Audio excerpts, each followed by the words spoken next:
Bapak Ibu sekalian yang berbahagia, poin penting daripada yang kita sampaikan itu, salah satu penyebab terjadinya penyimpangan dalam akidah atau agama, salah satu penyebab terjadinya penyimpangan akidah disebabkan karena du'ful ilmi, lemahnya ilmu. Pertanyaannya, mengapa orang bisa lemah ilmu? Satu, ada mutalabil ilmi, sedikit atau tidak ada yang menuntut ilmu, atau menuntut ilmu dari orang yang tidak selayaknya untuk dituntut.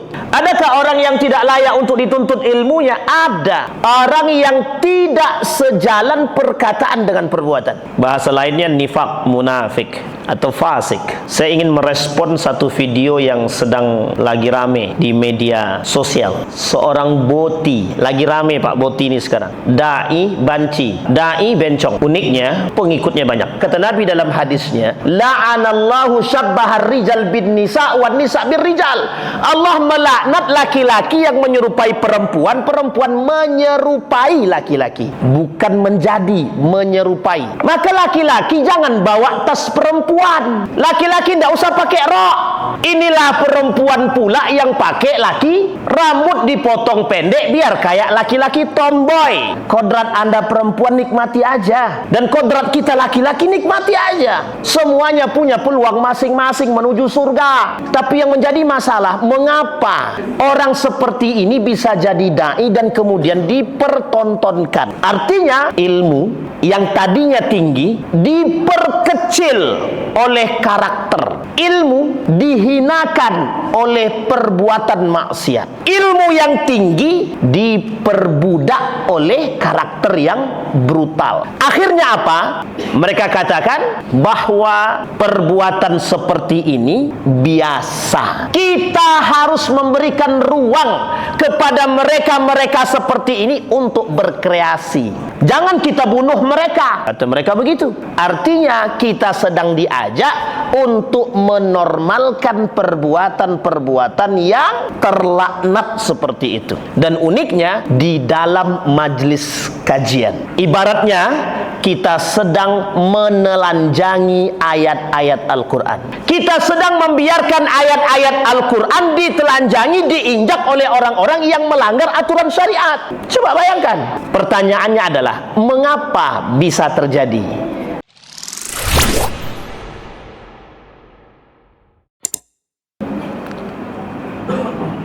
Kata Nabi dalam hadisnya, wa ruwiya Ibnu Wahab an Ibnu Syihab Az-Zuhri radhiyallahu anhu ta'ala rahimahullahu ta'ala qal innal yahuda wan nasara mati innal yahuda wan nasara innama insalahu minal ilmi alladhi kana bi aydihim hina istaqallu ar-ra'ya wa akhadhu fihi.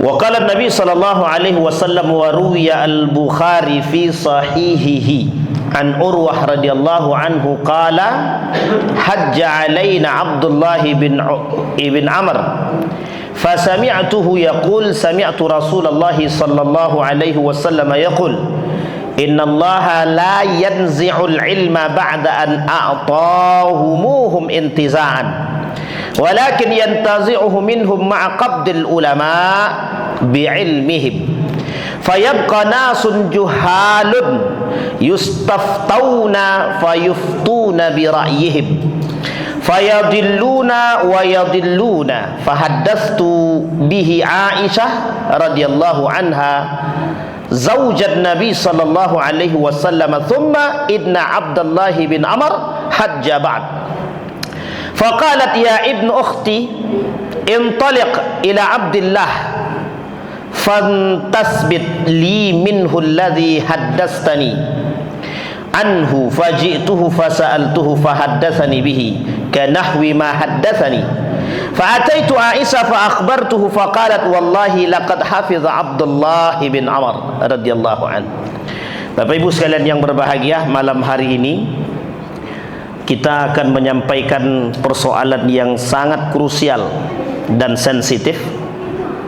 Bahasa sederhananya, penyimpangan akidah dan cara penanggulanginya, atau sebab-sebab terjadinya penyimpangan agama.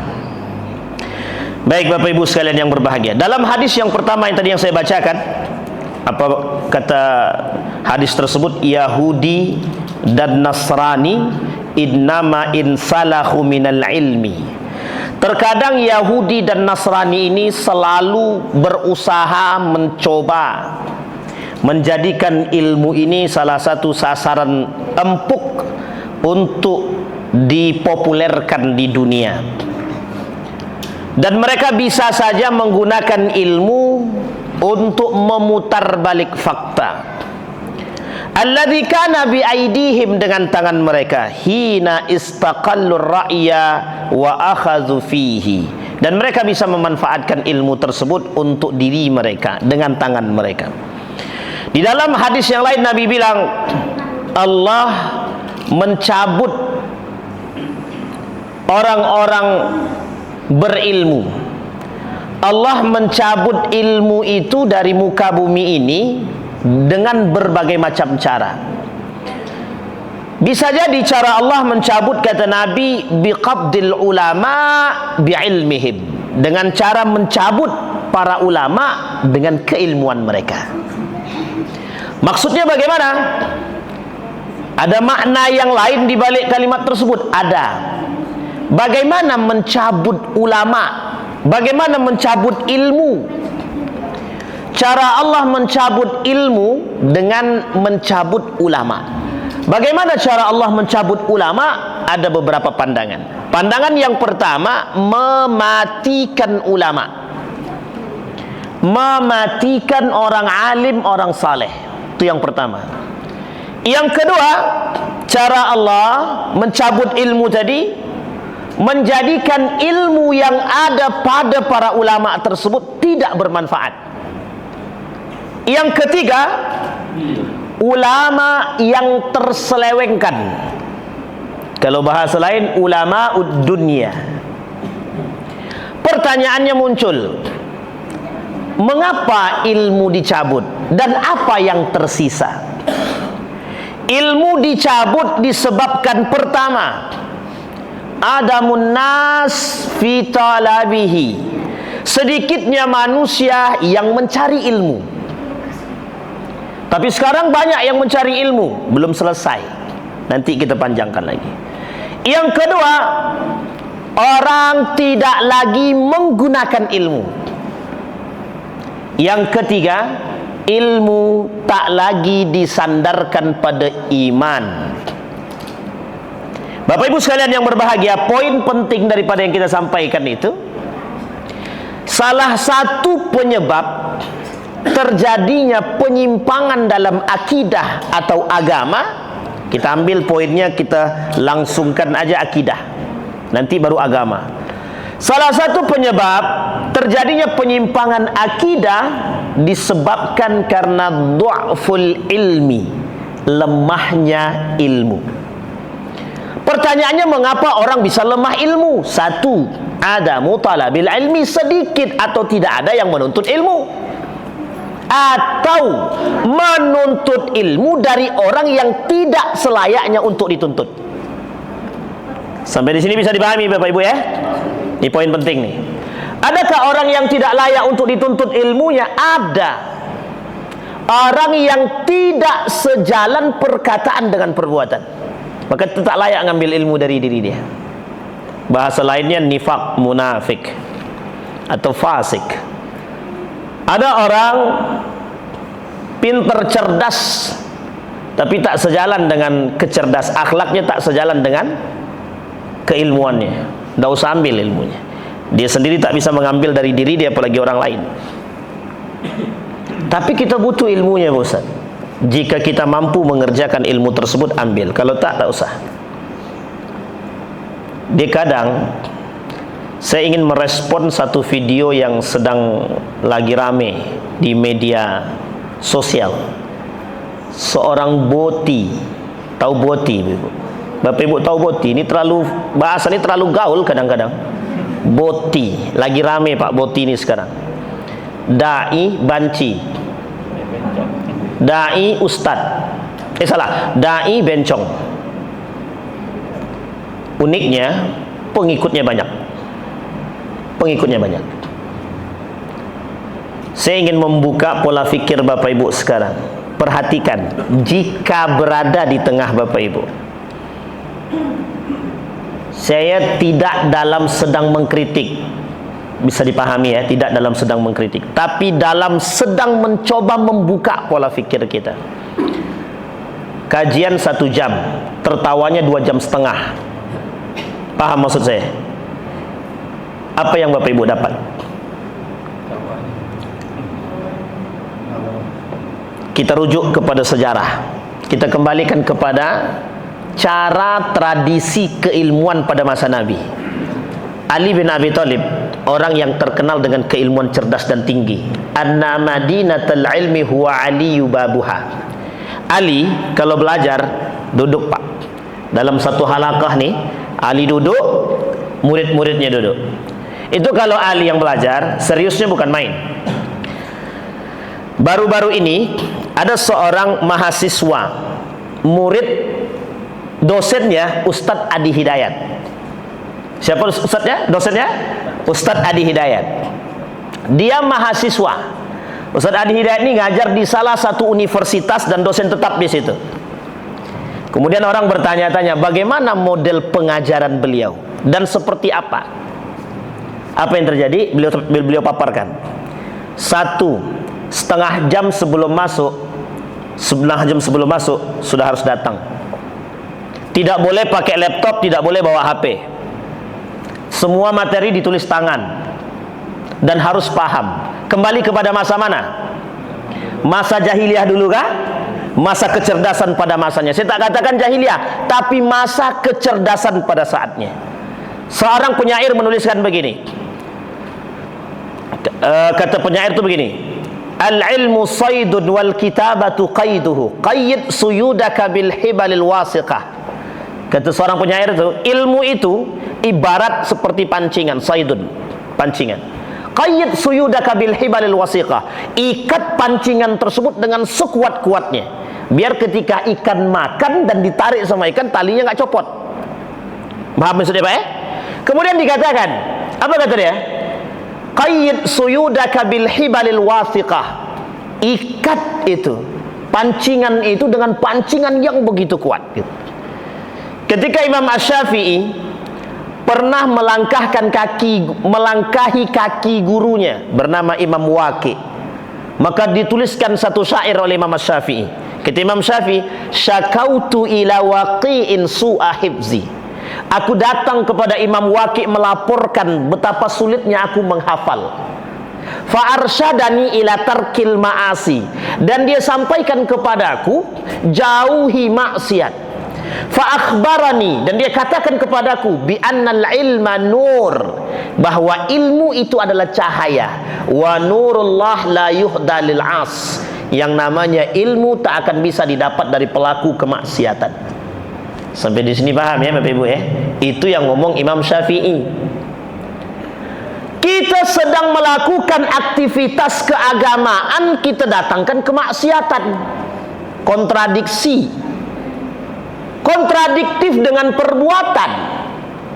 Lisan kita mengajarkan ilmu, karakter kita mengajarkan kemaksiatan. Apa kata mahasiswa tadi? Yang dilakukan oleh Ustadz Adi Hidayat dalam mengajar. Ketika ngajar, beliau sangat serius, tapi sambil tersenyum. Setiap mahasiswa dalam 1 pekan wajib khatam baca buku 1 dalam berbahasa Inggris. 1 buku harus khatam dalam 1 pekan dalam bahasa Inggris. Kalau 16 pertemuan, kira-kira berapa? Kalau 16 pertemuan dan 16 minggu, berarti berapa buku yang harus dia hafal, dia baca? 16 buku. Dan tidak hanya membaca, kata beliau, harus paham isi buku tersebut. Loh, bagaimana orang yang tidak bisa paham bahasa Inggris? Sudah ada Chat GPT, sudah ada Google terjemah, tidak usah sulit. Pertanyaannya, Anda mau enggak? Gitu. Ternyata ketika beliau memulai kajian tersebut, beliau tidak memulai langsung dengan keilmuan. Beliau mengajak mahasiswanya untuk lebih dekat dengan Allah. Maksudnya apa? Menghadirkan Allah dalam setiap perbuatan, termasuk talabil ilmi. Imam Al-Ghazali pernah menasihati muridnya ketika muridnya bertanya kepada Imam Al-Ghazali tentang keadaan setelah menuntut ilmu. Ada yang bertanya tentang susahnya mengaplikasikan ilmu dan lain sebagainya. Ditulis oleh Imam Al-Ghazali satu buku kecil, judulnya Ayyuhal Walad, nasihat bagi para penuntut ilmu. Bapak Ibu sekalian yang berbahagia, apa kaitannya dengan apa yang tadi kita sampaikan? Kaitannya sederhana saja Pak, sederhana. Pola pikir masyarakat kita sekarang sedang dalam keadaan tidak baik-baik saja. Betapa besar pengaruh dunia ini dalam merusak pola pikir kita sehingga memisahkan antara ilmu dengan agama. Sehingga banyak orang menuntut ilmu tapi mereka lupa dengan agama. Masa iya ada mahasiswa dari jumlah 35 yang mengerti, yang bisa membaca Al-Fatihah cuma 10. Itu membaca bukan menghafal, membaca cuma 10. Sisanya buta huruf. Universitasnya Islam, tapi kok bisa buta huruf? Kira-kira perlu pelajaran apa kalau seperti ini? Cukup pelajarannya menghafal Al-Fatihah. Yang berhasil menghafal Al-Fatihah nilainya A, selesai. Saya kira adik-adik ini dapat nilai A nih. Coba bayangkan, krisis keilmuan dengan keimanan hari ini sangat-sangat jauh. Degradasi akhlak, runtuhnya moral disebabkan ilmu yang tidak beriman drastis. Kita ambil contoh. Contohnya adalah ada dai, boti, banci jadi ustadz. Ada pendukungnya, ada yang mendengarkannya. Kira-kira yang gila siapa? Yang tidak sehat siapa? Yang ngundang. Bolehkah kami dalam kajian itu tertawa-tertawa? Kami pengen yang lucu-lucu, Ustaz, berrefreshing. Silahkan. Hati-hati. Hati-hati. Di balik kelucuan tersimpan satu penyakit yang besar. Orang yang tertawa terbahak-bahak dalam menuntut ilmu, tumitul qalbi, bisa mematikan mata hati dia. Ustaz dia tidak pelawak, nggak usah irilah Ustaz dengan orang-orang tersebut. Na'udzubillah, tsumma na'udzubillah. Mengapa kok bisa tersebar? Ada orang-orang kajian-kajian terus, tapi kok bisa kesesatan begitu banyak? Itu dampaknya Pak, karena kajian kita lebih sering lucunya daripada keseriusan dan kebenaran. Seorang ulama mengkaji satu ayat bisa sampai 3 bulan satu ayat. Pertanyaannya apa yang dibaca? Saya hadirkan seorang ulama yang menurut saya kredibel, sangat fantastis. Ada yang namanya Gus Qayyum. Satu persoalan ayat, beliau harus membahas ayat tersebut dalam 10 tafsir. Kalau cuma satu tafsir saja, saya pernah coba satu tafsir, kita kaji satu ayat, satu tafsir saja, itu butuh waktu sekitar 3 sampai 4 jam untuk memahaminya dalam bahasa Arab, bukan bahasa Indonesia, dalam bahasa Arab. Karena satu ayat ini itu baru dikaji tafsirnya, belum kaji bahasanya, belum kaji balaghahnya, belum kaji runtutan ayatnya, sebab nuzulnya, hukumnya dan lain sebagainya. Butuh waktu berapa jam? 3 sampai 4 jam. Kalau dia butuh 10 tafsir, apakah dia tidak punya kesibukan yang lain? Punya. Tapi menjadi satu tradisi keilmuan. Tapi kan kami ini jamaah, Pak Ustaz, tidak butuh begitu. Benar. Siapa bilang tidak butuh? Karena yang kita khawatirkan adalah dari lisan masyarakat inilah yang kemudian, mohon maaf, banyak orang yang menjadi ahli fatwa yang tak selayaknya memberikan fatwa. Coba bayangkan, meskipun senda gurau itu tidak dilarang, boleh. Bahkan dalam dakwah tersebut kata para ulama, boleh tidak mengarang cerita yang cerita itu tidak ada tapi memberikan motivasi. Ikhtilaf para ulama. Ulama Al-Quran ikhtilaf, ulama tafsir ikhtilaf, ulama fikih ikhtilaf. Kata para ulama boleh, asalkan motivasi. Tapi sebagian lagi mengatakan jangan berdusta meskipun cerita. Sebab kalau saya sejalan dengan poin yang kedua, lebih baik tidak usah mengarang cerita, tak usah, meskipun motivasi. Yang kita khawatirkan adalah kedustaan tersebut menjadi bagian daripada bagian cerita masyarakat kepada yang lain. Coba bayangkan, meskipun di kalangan para alim hal ini ikhtilaf, berbeda pendapat. Saya pernah membahas cerita dalam Al-Quran. Cerita di dalam Al-Quran itu ikhtilaf para ulama. Ada yang mengatakan kepastian dan kebenaran cerita tersebut. Ada yang mengatakan cerita itu hanya sebagian daripada motivasi untuk meningkatkan keimanan. Tapi saya sejalan dengan poin yang pertama. Al-Quran tidak mungkin dusta. Maka Bapak Ibu, kalimat ini itu sangat eksis. Iqra. Kenapa Nabi ketika disebutkan Iqra, Nabi tidak berbicara? Nabi katakan ma ana biqari, aku tidak bisa baca. Iqra ma ana biqari, sampai 3 kali. Malaikat Jibril datang, dia peluk. Setelah dipeluk sama malaikat Jibril, dibisikkan, Iqra bismi rabbikal ladzi khalaq. Coba ente baca dengan menyebut nama Tuhanmu. Apa maksudnya? Ente iman dulu, bertakwa dulu, baru ente baca, baru ente belajar. Maka Bapak Ibu, kalau kita sorot pada ilmuwan muslim kita, cari mana yang nggak bisa ngaji. Nggak usah ngaji, terlalu rendah. Mana yang nggak hafal Quran? Coba cari mana yang tidak hafal Quran. Minimal 20 juz ada yang hafal. Itu yang paling sedikit. Ilmuwan muslim minimal 20 juz, minimal. Rata-rata 30 juz. Di umur berapa? 15 ke bawah. Poin penting kita, Pak. Artinya apa? Ketika pada masa mereka Al-Quran terjaga, ilmu aman, akhlak, adab, moral, etik terjaga. Sehingga lisan ini kalau mencaci, kalau berdebat hanya pada tataran kealiman, bukan sama orang-orang biasa. Sampai sini paham Bapak Ibu ya? Apalagi persoalan kesesatan, karena standar keilmuannya jelas. Kalau sekarang tidak lulus sekolah bisa jadi ahli fatwa. Ini masalah. Uniknya seorang banci bisa jadi dai.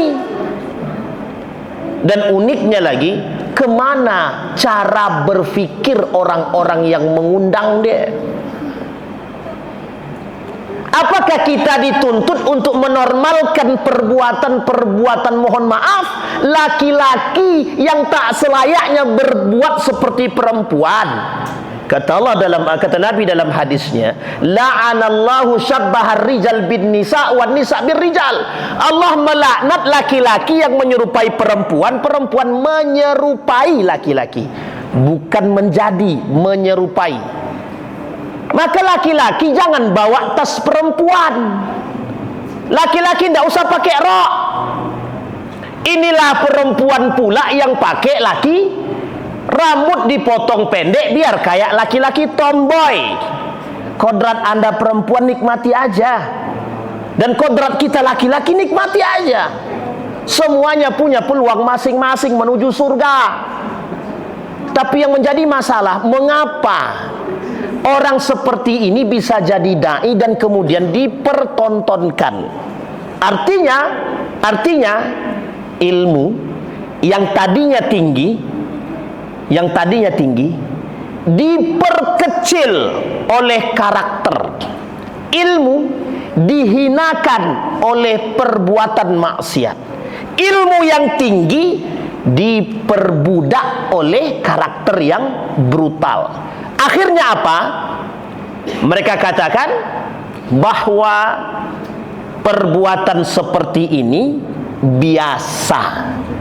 Kita harus memberikan ruang kepada mereka-mereka seperti ini untuk berkreasi. Jangan kita bunuh mereka, kata mereka begitu. Artinya kita sedang diajak untuk menormalkan perbuatan-perbuatan yang terlaknat seperti itu. Dan uniknya di dalam majelis kajian, ibaratnya kita sedang menelanjangi ayat-ayat Al-Quran.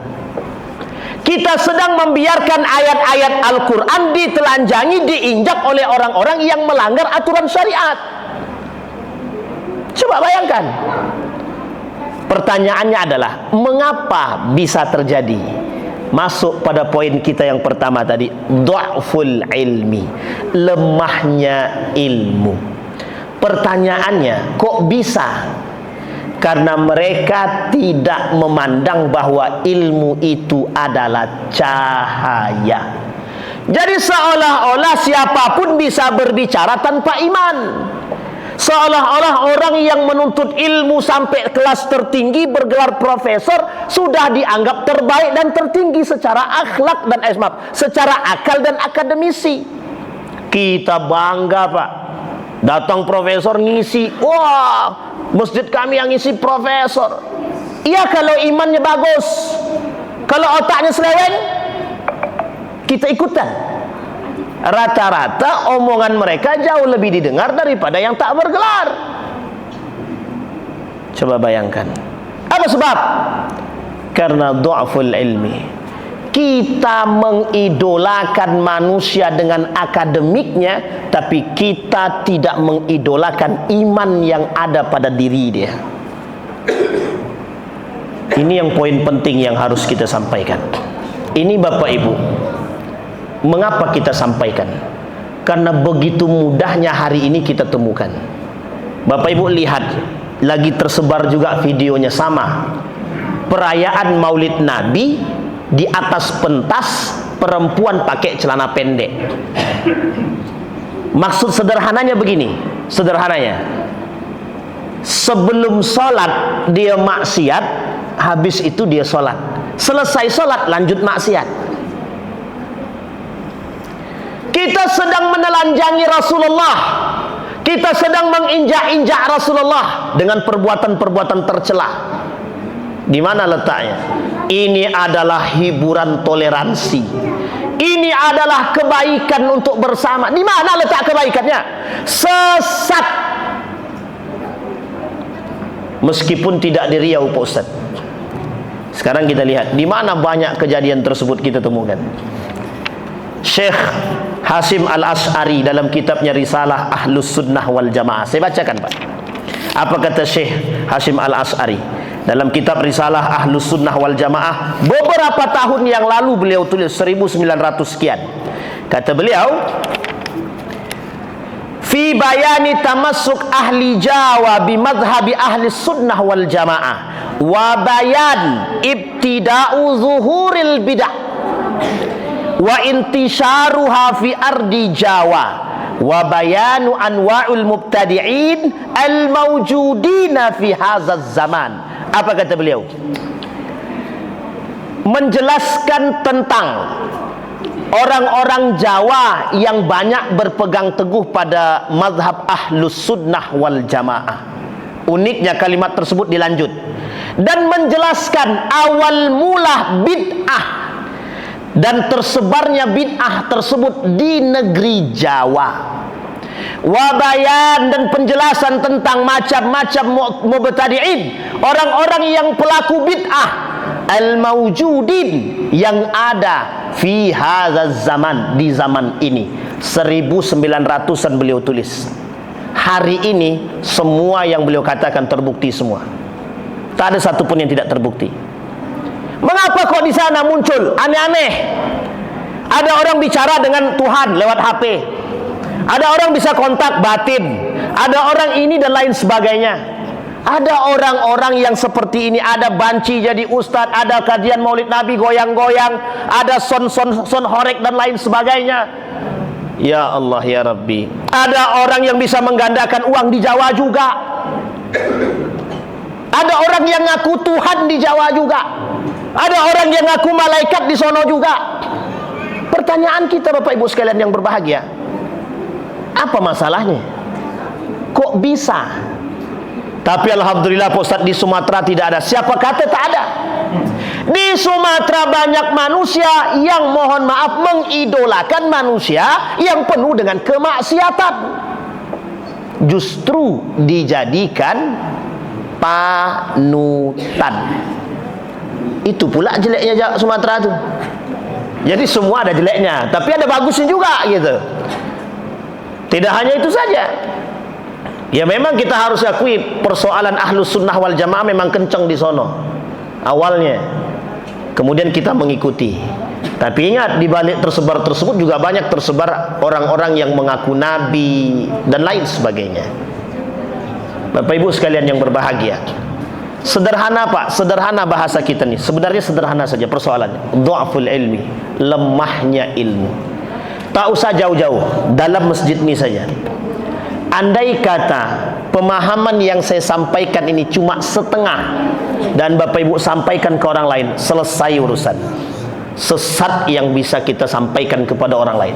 Maka wajar kata Gus Baha, dalun wa adal. Apa kata Gus Baha? Ada seorang penyanyi dangdut terkenal, bisa mematikan nasab Ba'alawi para habaib dengan spontan, langsung jadi wali. Penyanyi dangdut. Apa kata Gus Baha? Kata Gus Baha nih yang ngomong, saya kalau kalian datang ke sono mendengarkan dangdut, saya rekomendasikan tidak apa-apa deh. Tapi kalau Anda menuntut ilmu kepada mereka, dalun wa adal, sesat dan menyesatkan gitu deh. Coba bayangkan, sekelas orang yang dianggap seperti itu, yang dianggap berilmu, bisa menyesatkan orang lain, apalagi yang tidak berilmu. Masalah kita sekarang itu, kita belajar, mohon maaf Pak, kadang-kadang kita tidak serius. Kata Ustadz itu anjing itu halal, kata dia. Padahal kapan pula Ustadz itu bilang anjing itu halal? Cuma karena pemahaman cuma sebentar saja Pak, habis. Ini yang kita lihat video, kami lihat video saya sendiri Pak, tak sengaja saya lihat kan. Saya di situ dibuat, Ustadz ini mengharamkan yasinan. Tak kapan pula awak mengharamkan yasinan? Cuma karena video itu sepotong, yang mereka potong, mereka sebarkan, sesat semua Pak. Jadi akhirnya apa? Kita jadi bahan bual-bualan orang gitu loh. Cuma tidak ada masalah karena mereka cuma bacakan cuma setengah gitu. Tapi itu persoalan betapa rendahnya daya pikir umat manusia hari ini. Betapa rendahnya akal manusia sekarang. Hanya karena dengan sepotong video bisa mempercayai langsung. Coba kita lihat kasus Bunyani, video masuk penjara, betul ya? Hanya karena kasus-kasus sederhana Pak. Persoalannya sederhana Pak. Coba kembalikan kepada ilmunya, selesai Pak. Kalau kita katakan anjing itu tidak haram, saya misal kata anjing itu tak haram, ini sebatas pengetahuan. Tapi coba Bapak Ibu cari dalam Al-Quran, ada gak Allah mengatakan anjing itu najis? Tidak ada Pak. Dan ulama membahas dan ikhtilaf. Itu kalau dipanjangin Pak. Tapi kalau saya katakan anjing itu haram, pembahasan panjangnya yang lain, tapi yang dipotong di situ, apa yang terjadi? Sama halnya Pak, ketika ada orang menuntut ilmu setengah doang, selesai Pak. Inilah yang disebut dengan du'ful ilmi. Salah satu sarana mudahnya tersesatnya orang dengan video-video singkat seperti itu. Apa tak lagi kalau video potongannya tak jelas, habis dibuatnya Pak. Kita bukan persoalan habis dicaci maki, bukan. Orang yang tersesat, orang-orang yang disesatkan hanya karena potongan video. Misal Bapak Ibu punya panutan, panutannya Ustadz Abdul Somad. Ini contoh nih, Ustadz Abdul Somad. Tiba-tiba Ustadz Abdul Somad bilang begini, dalam pandangan ulama A misalkan, boleh salaman tangan laki-laki perempuan. Dipotong video tersebut. Kira-kira orang akan beranggapan apa? Ustaz Abdul Somad membolehkan salaman apa tidak? Orang akan berpandangan bahwa salaman itu boleh. Laki-laki dengan kira-kira sesat enggak tuh? Padahal Ustaz Abdul Somad tidak berbicara begitu. Masih ada terusannya. Ini masalahnya di situ, Pak. Sehingga ketika pemotongan video, du'aful ilmi. Inilah dasar daripada ilmu yang lemah, yang menyebabkan banyak orang terjebak dalam kesesatan. Sehingga peluang kita untuk menjadi orang yang sesat, menyimpang dari akidah jelas. Kita ambil contoh, Pak. Mengapa ada orang bisa percaya dengan orang yang bisa mengapa ada orang bisa percaya dengan batu yang dibawa oleh ponari? Kita kaji, Pak, mengapa orang percaya? Mengapa orang percaya dengan batu yang dibawa oleh ponari? Jawabannya sederhana, karena tidak punya ilmu. Satu. Yang kedua, karena menganggap batu tersebut keramat. Besok saya beli batu kerikil, saya bilang keramat batu nih. Kebetulan ada orang yang sehat diobatin dengan batu tersebut. Alhamdulillah jadi rame, Pak. Nah, besok begini, pas petir datang, nih zaman kami dulu, zaman kami waktu jahiliyah dulu, Bu, ya. Pas petir datang, nih kata guru saya begitu. Nanti Wan, kalau ada petir dan nyambar ke batang pisang, tengok batang pisangnya, bisa jadi ada keris. Awak waktu itu karena memang terjebak dalam kesesatan, saya cari, Pak, memang dapat keris. Rupanya sudah ditanam sama guru saya duluan. Astagfirullah wa atubu ilaih. Itu gara-gara menuntut ilmu Hanoman. Nah, coba bayangkan sama Bapak Ibu, sebegitulah kita dibodohi. Tapi Bapak Ibu sekalian yang berbahagia, bukan sedikit yang nuntut. Karena manusia sekarang ini, apatah lagi yang sekarang, dituntut menjadi manusia instan. Kita hari ini dituntut menjadi manusia instan. Apa maksudnya dituntut menjadi manusia instan? Tak berlaku lagi Anda belajar. Maka mahasiswa kalau disuruh nulis, apa jawabannya? Pak, pakai ketik kah? Awak suruh perintahnya nulis. Dia kata masih tanya juga, Pak, pakai ketik kah? Berarti perkataan kita kurang jelas. Pakai pulpen, ambil pulpenmu, buka kertasmu, ambil buku tulismu, tulis. Begitu kita harus perintahkan kepada mahasiswa sekarang. Karena kalau kita suruh kita katakan tulis, dia bilang ketik kah? Coba bayangkan. Begitulah cerdasnya mahasiswa sekarang. Kita tidak dalam sedang mengatakan ini fakta, Pak, kenyataannya begitu. Sekarang perhatikan, orang kalau sudah buka laptop copy paste. Kalau sudah copy paste, iya kalau betul, kalau salah selesai, Pak. Makanya sesat menyesatkan, peluang sesat sekarang lebih besar daripada peluang sesat dahulu, Pak. Orang dulu nulis langsung hafal, sekarang ngetik kopas nggak hafal-hafal. Makanya butuh tab, butuh laptop untuk bisa dibawa kemana-mana. Itulah bedanya ulama dahulu dengan sekarang. Saya punya ulama, guru saya dulu, kalau masuk kelas, apa kata dia? Tidak ada yang boleh nulis sebelum perintah saya. Dia terangin 15 menit, suruh tulis apa yang dia terangkan. Kalau otak kita tidak cerdas-cerdas betul, Pak, tak akan ada yang kita tulis, Pak. Dia hanya mengatakan kuatkan ingatan kalian. Tapi Bapak Ibu bayangkan bagaimana cara dia meminta agar kita memperkuat ingatan. Perbanyak sholat tahajud dan perbanyak baca Al-Quran. Bukan menghafal, Pak, tapi membaca. Membaca Al-Quran saja kita bisa tajam hafalan, apalagi menghafal Al-Quran. Coba bayangkan. Kita lanjut di pertemuan yang akan datang. Mudah-mudahan ada manfaat bagi kita semua. Fa'tabiru ya ulil absar la'allakum tuflihun. Assalamualaikum warahmatullahi wabarakatuh.